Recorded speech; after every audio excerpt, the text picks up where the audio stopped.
ఓం నమః శివాయ శ్రీమాత్రే నమః. మిత్రులకి శ్రీవిలాసులకి అలాగే నన్ను ఇంతగా ఆదరిస్తున్న యూట్యూబ్ ప్రేక్షకులందరికీ కూడా పేరు పేరు ధన్యవాదాలు. మిత్రులారా, మీ అందరికీ పరాదేవత ఎలివెల్లా మీతో ఉండి మీ మనోవాంఛ నెరవేర్చాలని మనస్ఫూర్తిగా కోరుకుంటున్నాను. మనకి రేపు రాబోయే మంగళవారం చాలా శక్తివంతమైన మంగళవారం, వైశాఖ మాసంలో.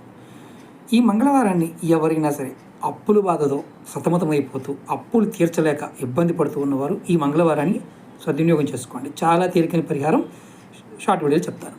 అలాగే మీకు ఈ వీడియో నచ్చినట్లయితే లైక్ చేయండి, ఛానల్ని సబ్స్క్రైబ్ చేసుకోండి. అలాగే 10 మంది మిత్రులకి ఈ వీడియోని షేర్ చేయండి. ఎవరైతే బాధల్లో ఉన్నారో వారిని కాపాడిన వారు అవుతారు. అలాగే ఖచ్చితంగా రామనామాన్ని కామెంట్ చేయండి. మీరు మంగళవారం నాడు చక్కగా స్నానం చేసి మీ దగ్గరలో ఉన్న ఆంజనేయ స్వామి దేవాలయానికి వెళ్ళండి. అక్కడ మీరు ఏం చేస్తారంటే ఒక కొబ్బరికాయని, అలాగే ఎర్రటి క్లాత్ని, స్వామివారికి సింధూరాన్ని, ఈ మూడింటిని స్వామివారికి సమర్పించండి. సమర్పించిన తర్వాత మీరు చేయవలసిన పని ఏంటంటే అక్కడ దేవాలయ ప్రాంగణంలో ఆవునితో ఒక దీపం వెలిగించండి.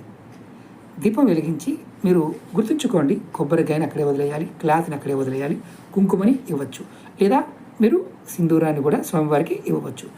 మీరు ఆ దేవాలయ ప్రాంగణంలో మీ మనసులో, స్వామి నాకు దీర్ఘకాలికంగా అప్పులున్నాయి, బ్యాంక్ అప్పులు కావచ్చు, క్రెడిట్ కార్డు కావచ్చు, ఏదైనా అప్పు అనేది ఉంది, అది తొలగిపోవాలని కోరుకోండి.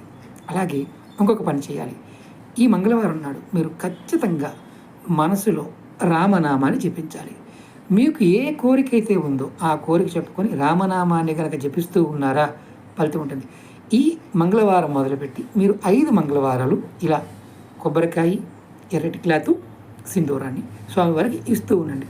ఈ 5 మంగళవారాల్లో మీరు కనుక నమ్మకంతో చేస్తే మీకు 100% నమ్మకంగా చేస్తే 100% అప్పులు తీర్చగలిగే సామర్థ్యం మీకు భగవంతుడు ఇస్తాడు. సమయం బాగోలేదు, ప్రయత్నం చేయండి, ఖచ్చితమైన ఫలితాన్ని పొందుతారు. అలాగే మీ అందరికీ నా వినపం ఏంటంటే ఇది చూసిన వ్యక్తులు ఎవరైనా సరే రామనామాన్ని కామెంట్ రూపంలో తెలియచేయండి. ఓం నమః శివాయ శ్రీమాత్రే నమః.